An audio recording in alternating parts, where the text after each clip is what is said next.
तू ही रे माझा मितवा या मालिकेच्या येणाऱ्या भागामध्ये जबरदस्त असा ट्विस्ट येणार आहे. तर प्रेक्षकांनो, आपण बघितलं आत्तापर्यंत राकेशने खूप गुन्हे केले. त्याने एक नाही दोन नाही अशा कित्येक मुलींना फसवलं. त्यांच्याबरोबर लग्न करून त्यांची प्रॉपर्टी लुबाडली आणि नंतर त्यांना मारून टाकलं. म्हणजे इथे राकेशने एक व्यक्ती असून खूप नावं बदललेली असतात. नाव बदलून प्रत्येक मुलीला फसवून तिच्याबरोबर लग्न करायचं आणि नंतर तिची प्रॉपर्टी लुबाडून तिला मारून टाकायचं. हा त्याचा धंदा हा वर्षानुवर्ष चालतच आलेला असतो. जी सुंदर देखणी आणि त्याचबरोबर साधी भोळी मुलगी असेल तिला फसवायचं.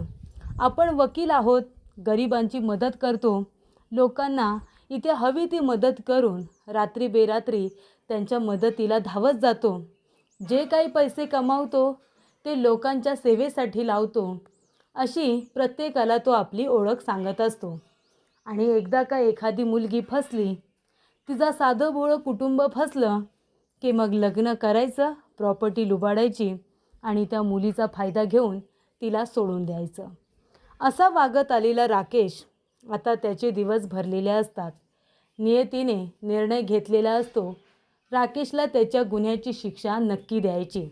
आणि ते सुद्धा इथे रिया त्याच्या आयुष्यामध्ये आलेली असते आणि रियाच्या रूपातच जणू काही त्याला आता शिक्षा मिळणार असते.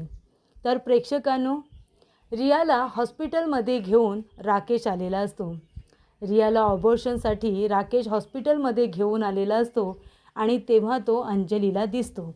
आणि तेव्हा रियाचं आणि राकेशचं कारस्थान अंजलीच्या समोर येतं. त्याचबरोबर त्या दोघांचं कारस्थान अंजलीच्या समोर आल्यानंतर इथे राकेश किती नीच माणूस आहे अंजलीला समजलेलं असतं. आणि तेव्हा ती अर्णव ईश्वरीची हात जोडून माफी मागते. आपण किती चुकीचे आहोत हे तिला तेव्हा कळलेलं असतं. तिने एका अशा माणसावरती विश्वास ठेवलेला असतो जो कधीही आपल्याला नागाप्रमाणे डसू शकतो. तर प्रेक्षकांनो, येणाऱ्या भागामध्ये कशा पद्धतीने या गोष्टी पुढे घडत जातात आपण सविस्तरपणे बघूया. तर इथे अंजलीने राकेशचं ऐकून प्रॉपर्टीचा अर्धा हिस्सा मागितलेला असतो. म्हणजे इथे आता चुकीचं ऐकल्यानंतर आपला नवरा बरोबर बोलतोय की चूक याची शहानिशा न करता आंधळेपणाने त्याच्यावरती विश्वास ठेवायचा आणि मग तो म्हणेल तसं वागायचं. राकेश म्हणत असतो की प्रॉपर्टीचा अर्धा हिस्सा माग, तर ती मागते. राकेश म्हणतो की ईश्वरी अर्णवला भडकवते, कुटुंबापासून दूर करते, तर ती करते. त्याच्या प्रत्येक होला हो ईश्वरी देत असते आणि त्यामुळे तिला हे सुद्धा कळत नसतं की आपण आपल्या इथे भावाच्या विरोधात जातोय. तो भाऊ जो माझ्यासाठी जीवसुद्धा देऊ शकतो आणि एखाद्याचा जीव घेऊसुद्धा शकतो. राकेशचा जीव घ्यायला अर्णवला जरासुद्धा वेळ लागला नसता, पण त्याचा जीव घेतला तर अंजलीच्या जीवाचं काय? अंजलीचा जीव राकेशमध्ये गुंतला आहे म्हणून इथे अर्णवने आत्तापर्यंत त्याला सहन केलेलं असतं. इतका गुन्हेगार असूनसुद्धा, आपल्या बायकोला त्याच्यापासून भीती असूनसुद्धा अर्णव त्याला सहन करत असतो फक्त अंजलीसाठी. कारण अंजली त्याची बहीण त्याच्यासाठी खूप महत्त्वाची आहे. त्याच्यासाठी महत्त्वाची आहे, त्यात ती प्रेग्नेंट आहे. डॉक्टरांनी सांगितलं आहे की तिची प्रेग्नेन्सी खूपच जास्त क्रिटिकल आहे, तिला खूप जपावं लागेल. त्यासाठी अर्णवने ही गोष्ट लपवून ठेवली. एकदा का तिची डिलिव्हरी झाली की तिला राकेशचं सत्य सांगितलं जाईल असं त्यांनी ठरवलेलं असतं. पण अंजली विश्वास ठेवेल का या सगळ्या गोष्टींवरती? हा सुद्धा प्रश्न उभा राहिलेला असतो.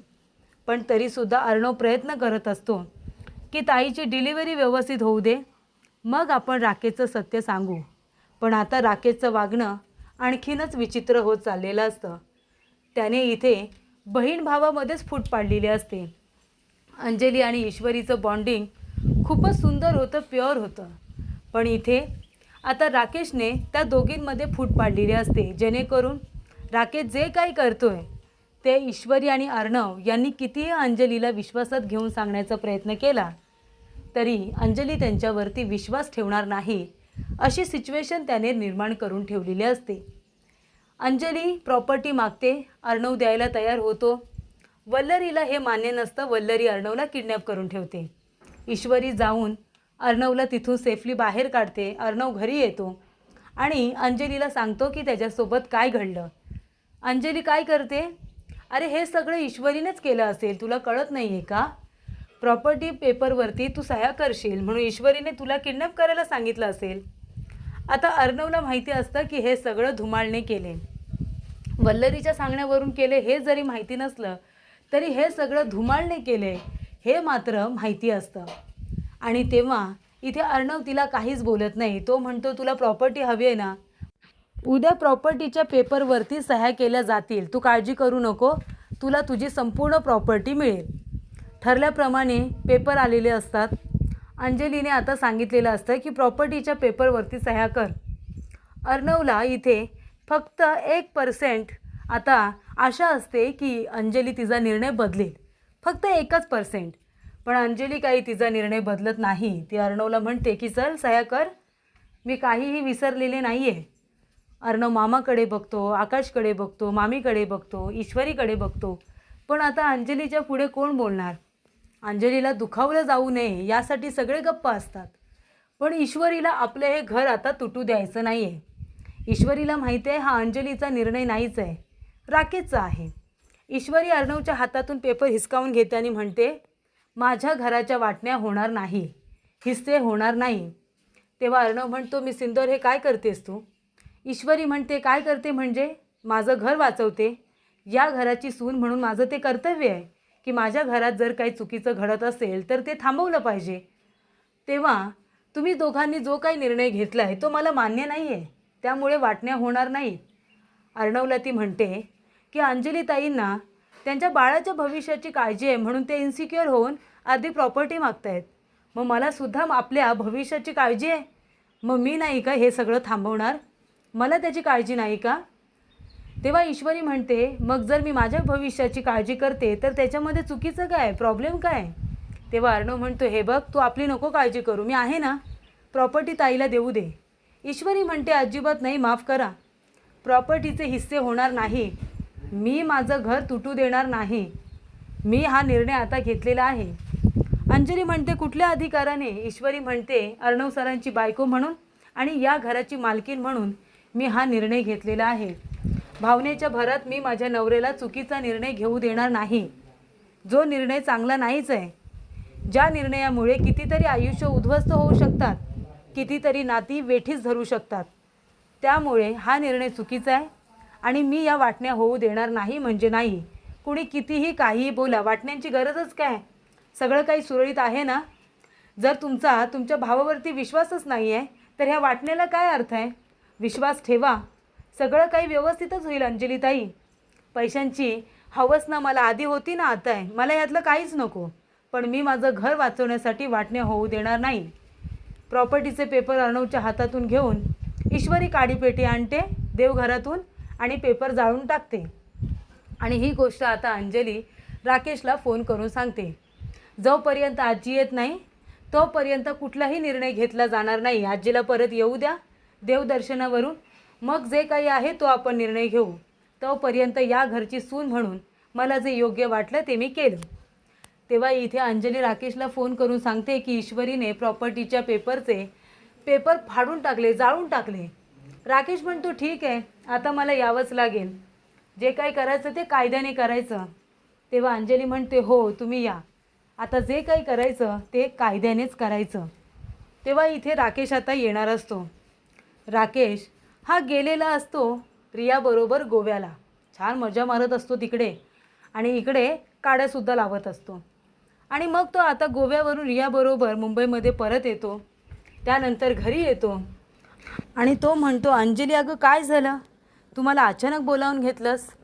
तेव्हा इथे अंजली म्हणते की मी प्रॉपर्टीचा अर्धा हिस्सा मागितला होता पण ईश्वरी तो द्यायला तयार नाही आहे. तेव्हा राकेश म्हणतो ईश्वरीजी हे सगळं काय आहे, ते बहीण भावंडांमध्ये आपण का बोलायचं? तेव्हा ईश्वरी म्हणते का, आता ते बहीण भावंड दोघेच नाही आहेत, अर्णव सरांची बायको म्हणून मी आहे आणि मला माझ्या घरासाठी ते योग्य नाही वाटत.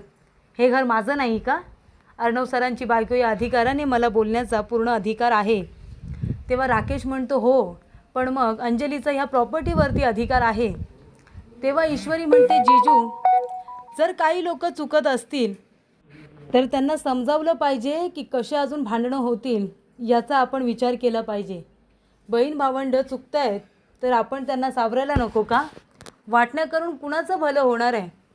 एकमेकांवरती विश्वास असणारे, एकमेकांना जीवाला जीव देणारे बहीण भावंडं इथे वाटण्या करण्यापर्यंत त्यांची मजल का जाते हे तुम्ही सांगितलं का अंजलीताईंना? तेव्हा राकेश म्हणतो की मी असं का करेन, तो अंजलीचा निर्णय आहे.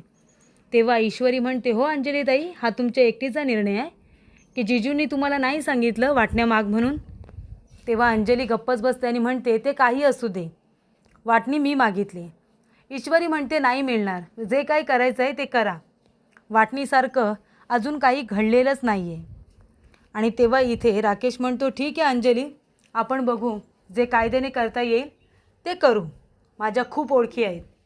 तेव्हा इथे अर्णव आता गप्प असतो, कारण ईश्वरीने त्याला सांगितलेलं असतं की आपल्याला काहीतरी केलं पाहिजे आपलं घर वाचवण्यासाठी. माझ्यावरती विश्वास ठेवा, हे अंजलीताईंचं मत नाही आहे, हे राकेशचं मत आहे. त्याला आपलं घर तोडायचं आहे, तुम्हाला दोघांना एकमेकांपासून तोडायचं आहे. कळतंय का अर्णव सर? भावनेच्या भरामध्ये बहिणीवरती प्रेम आहे म्हणून चुकीचा निर्णय घेऊ नका. ऐका माझं, राकेशचं सत्य अंजलीताईंना सांगूया, घरच्या लोकांना सांगूया, नाहीतर तो संपूर्ण घर आपलं उद्ध्वस्त करून टाकेल, नाती तोडेल. जीवापाड प्रेम करणारी तुम्ही बहीण भावंडं आज अंजलीताई कशा वागतायत फक्त राकेशचं ऐकून? तेव्हा इथे अर्णव म्हणतो, बरोबर बोलतेस मी सिंदूर. त्यानंतर इथे रियाचा फोन आलेला असतो. रिया म्हणते, राकेश म्हणजे सर्वेश लवकरात लवकर घरी ये, मी सांगते लवकरात लवकर घरी ये. तेव्हा सर्वेश आता धावत पळत रियाकडे जातो आणि रिया सांगते की मी प्रेग्नेंट आहे, तेव्हा आपण लवकरात लवकर लग्न करूया. तेव्हा इथे राकेश म्हणतो, आधी आपण हॉस्पिटलला जाऊया आणि कन्फर्म करूया, तू चल माझ्याबरोबर. त्याच दिवशी अंजलीची अपॉइंटमेंट असते त्याच हॉस्पिटलमध्ये. आणि तेव्हा इथे आता अंजलीला अर्णव म्हणत असतो की ताई, आज तुझी अपॉइंटमेंट आहे माहिती आहे ना, चल आपण निघूया. ती म्हणते, तुम्ही माझ्यासोबत यायची गरज नाही आहे, माझा नवरा आला की मी जाईन. तेव्हा अंजली म्हणते, हे बघा ताई, राग रुसवा सगळा बाजूला ठेवा आणि बाळाकडे दुर्लक्ष करू नका, चला आमच्याबरोबर. जिजू अजून आलेले नाही आहेत, आपली अपॉइंटमेंट ही 2ची आहे, आता 3 वाजलेत. मी डॉक्टरांना फोन करून सांगितले की आपण 4 वाजेपर्यंत येतोय म्हणून, डॉक्टर तुमच्यासाठी थांबलेत, तेव्हा आता नाही म्हणू नका, आपण निघूया. तेव्हा इथे अंजली आता बाळासाठी काही बोलत नाही आणि ती अर्णव ईश्वरी बरोबर जायला तयार होते. आणि त्याच हॉस्पिटलमध्ये आता राकेश आलेला असतो. तेव्हा रियाची प्रेग्नेन्सी कन्फर्म झालेली असते. ती म्हणते, सर्वेश चल आता आपण लवकर लग्न करूया ना, काय हरकत आहे, तुझं प्रेम आहे ना माझ्यावरती बेबी? तो म्हणतो, प्रेम तर आहे, पण आता एवढं लवकर बाळ नको, लोक काय म्हणतील, तेव्हा तू अबॉर्शन करून टाक आत्ताच्या आत्ता. तेव्हा रिया म्हणत असते, नाही नको, त्याची काही गरज नाही आहे, हे बघ जे आहे ते मी स्वीकारले, तू सुद्धा स्वीकार, अबॉर्शन वगैरे करायची खरंच गरज नाही आहे, तू ऐक माझं. तेव्हा इथे मंदिरामध्ये जाऊ आणि लग्न करू ना आपण. तेव्हा इथे राकेश तिला जबरदस्तीने अबॉर्शन करायला सांगत असतो, तिच्याबरोबर गोड गोड बोलत असतो. तेव्हा रिया रडत असते. रिया त्याच्यावरती जोरात ओरडते, सर्वेश ऐक माझं, मी कुठलाही निर्णय इथे आता घेणार नाही आहे, आपण शांतपणे या विषयावरती बोलू. तुला बाळ नको याचा अर्थ तुम्हाला फसवतोयस हे मला कळत नाही आहे का? तेव्हा अंजली आणि अर्णव ईश्वरी त्याच हॉस्पिटलला आलेले असतात. अंजलीचं लक्ष जातं तर इथे राकेश रियाला बोलत असतो की हे बघ रिया, ऐक, तू अबॉर्शन करणं गरजेचं आहे, हे बघ आत्ताच आपल्याला बाळ नको आहे, तू ऐक माझं प्लीज. तेव्हा इथे अजून आपलं लग्नसुद्धा झालेलं नाही आहे. अगं गोव्याला आपण गेलो आणि तेव्हा हे सगळं घडलं, पण आता मी तुला सांगतोय ते ऐक, आपण निवांत या विषयावरती बोलू, पण आता अबॉर्शन तरी कर. तेव्हा इथे अंजलीने त्यांचं सगळं बोलणं ऐकलेलं असतं, डॉक्टरांनी त्यांना बोलायला वेळ दिलेला असतो. आणि तेव्हा अंजली, राकेश आणि इथे आता रिया हे तिघेजण आमने सामने असतात. अंजली त्यांचं सगळं बोलणं ऐकून घेत असते. तेव्हा अर्णव आणि ईश्वरी दोघे एकमेकांच्या तोंडाकडे बघतात. चला बरं झालं, अंजलीच्या समोर राकेशचा खरा चेहरा आला. तेव्हा इथे अंजली म्हणते, राकेश हे सगळं काय आहे? ही तुम्हाला सर्वेश बोलते आणि तुम्ही तिला अबॉर्शन करायला का सांगताय? हे बाळ तुमचं आहे का? म्हणजे आता 4-5 दिवस तुम्ही घरी नव्हता, तुम्ही गोव्याला हिच्याबरोबर गेला होतात. तेव्हा इथे अंजली म्हणत असते की हे सगळं खरं आहे ना, बरोबर बोलते का मी? तू यांना शोधत आली होतीस ना चाळीमध्ये सर्वेश म्हणून? तेव्हा रिया म्हणते, हो का, काय झालं? तुम्ही अंजलीताई आहात ना यांची बहीण? तेव्हा इथे तिला खूप मोठा धक्का बसतो. ती म्हणते, काय राजेश, तुम्ही काय सांगितले? मी तुमची बहीण आहे असं सांगितलं हिला? मी बहीण नाही आहे अगं, मी त्यांची लग्नाची बायको आहे. 4 वर्ष झालीत आमच्या लग्नाला आणि आता ते बाबासुद्धा होणार आहेत. तेव्हा इथे रिया म्हणते, काय हे सगळं खरं आहे का सर्वेश? तेव्हा अर्णव म्हणतो, हो खरं आहे, ही माझी बहीण आहे आणि हे जीजू. तेव्हा प्रेक्षकांनो, रियाच्या समोरसुद्धा राकेशचा खरा चेहरा आलेला असतो आणि अंजलीच्या समोरसुद्धा. तेव्हा रिया म्हणते, ठीक आहे, आता अबॉर्शन मी करेनच, पण तुझा हा घाणेरडा आणि नीच चेहरा मला दाखवायला येऊ नकोस. पुन्हा एकदा तू मला फसवलंस सर्वेश, पुन्हा एकदा फसवलंस. तेव्हा इथे आता अंजली राकेशच्या थोबाडीत देते आणि म्हणते, म्हणून तुम्ही घरातून केसचं नाव करून 4-4, 5-5 दिवस बाहेर राहायचात, ही कामं करायला? ही आहे तुमची गरिबाची मदत? तेव्हा इथे अंजली म्हणते, चल चिंटू, मला घेऊन चल डॉक्टरांजवळ, आता आपण नंतर येऊ. आधी प्रॉपर्टीचे पेपर हे बाजूला ठेवून दे, पण आधी डिवोर्स पेपर तयार करून घे. ह्या माणसाला 1 मिनिटसुद्धा माझ्या आयुष्यामध्ये मला ठेवायचं नाही आहे. वकिलांना फोन कर आणि लवकरात लवकर डिवोर्स पेपर तयार करून घे. तेव्हा इथे आता राकेशचा हा नीच चेहरा समोर आल्यानंतर अर्णव त्याला काही सोडतोय?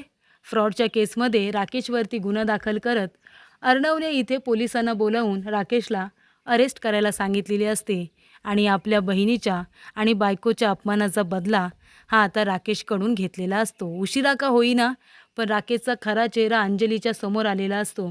प्रॉपर्टीचे हिस्से मागून आपण किती मोठा गुन्हा केला आहे हे अंजलीच्या लक्षात येतं आणि ती अर्णव ईश्वरीची हात जोडून माफी मागते. ती म्हणते, चुकलं माझं, या अशा माणसावरती विश्वास ठेवून मी माझ्या भावाला आणि वहिनीला दुखावलं. तेव्हा इथे अर्णव म्हणतो, ताई तू माफी मागू नकोस, या माणसाचा खरा चेहरा तुझ्या समोर आला ते बरं झालं. आणि अशा रीतीने राकेशला त्याच्या गुन्ह्याची शिक्षा ही मिळालेली असते.